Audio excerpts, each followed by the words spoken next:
Hello everyone. In this video, I will be taking prime factorization method to find the square root of any number. So before starting with this method, you need to understand the concept of prime number. What are prime numbers? Okay. So any number which has exactly two distinct factors. How? Let's suppose an example. Let's take 2. So 2 can be divisible by 1 as well as 2. So how many distinct factors it has? 2. Next, 3. It is divisible by 1 as well as 3. So how many distinct factors it has? 2. Now let's talk about 6. It is divisible by 1, 2, 3 as well as 6. So it has total 4 factors. Okay. But what the prime number says, it should have only 2 distinct factors. So therefore 6 is not a prime number. Clear?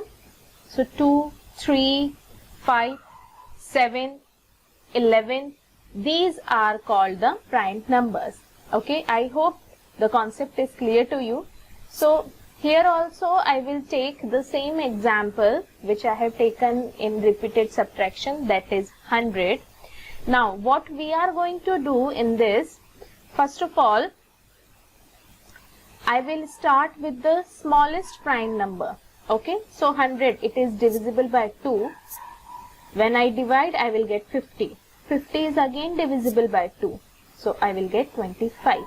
Now for these division, you need to learn the divisibility rules. Okay, now 25, it is not divisible by 3. So what is the next prime number? 5. Okay, I will get 5 here. Now if I divide again by 5, I will get at the end 1. So once I get 1 at the end, I will stop my solution. Now what I will do, I will write the given number in terms of its factors. So 2 cross 2 into 5 cross 5. As you can see here, each number makes a pair. 2 makes a pair and 5 makes a pair. Okay. Now what I will do, I will take out one number from each pair. So I will take out the 2 from this pair and 5 from this pair. Okay. Now the symbol of under root, it's like this. We write the number inside the symbol. Okay. So I have put here a symbol. Square root of 100 will be 2 into 5, 10.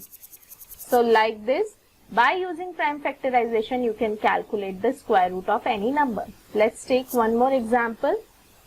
5929. Again, you have to check the divisibility rule.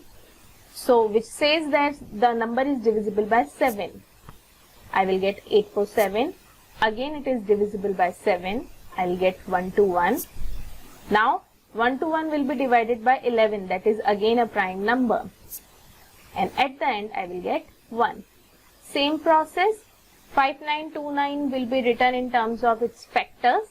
Again 7 makes a pair, 11 makes a pair. So take out 1 7 from this pair and take out 1 11 from the pair of 11. So the square root of 5929 will be 7 into 11, 77. Okay, like this you can calculate the square root of any given number. Thank you.